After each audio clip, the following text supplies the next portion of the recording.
ना कोई राजा ना कोई तानाशाह, भारत को चलाता है एक ही किताब, संविधान।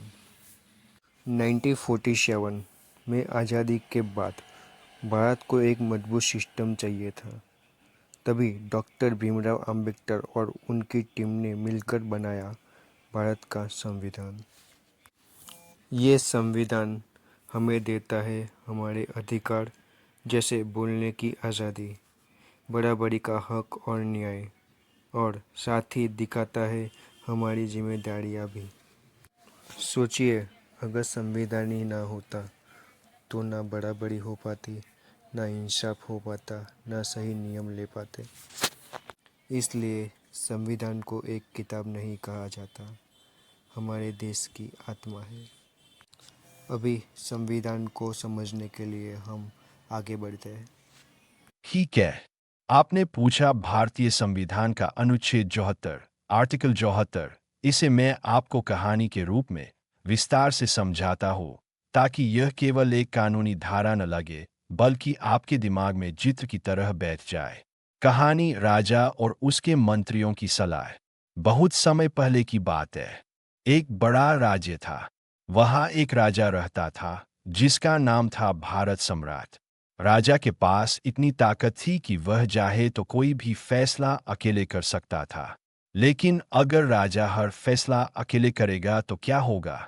कभी उसका मन खुश होगा तो वह सबको दान कर देगा, कभी गुस्से में आकर किसी को सजा दे देगा।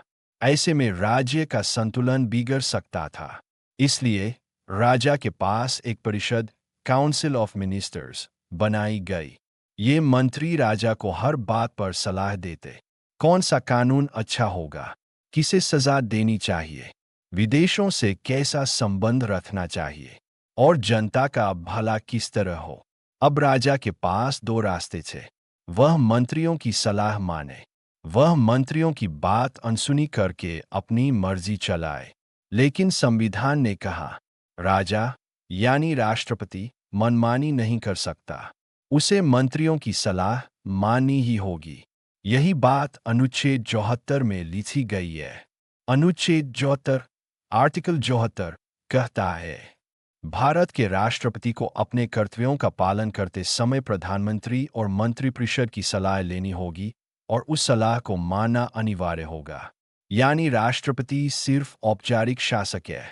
वास्तव में सत्ता प्रधानमंत्री और मंत्रिपरिषद के हाथ में होती है। असली उदाहरण, मान लीजिए राष्ट्रपति को किसी अपराधी को माफ करना है।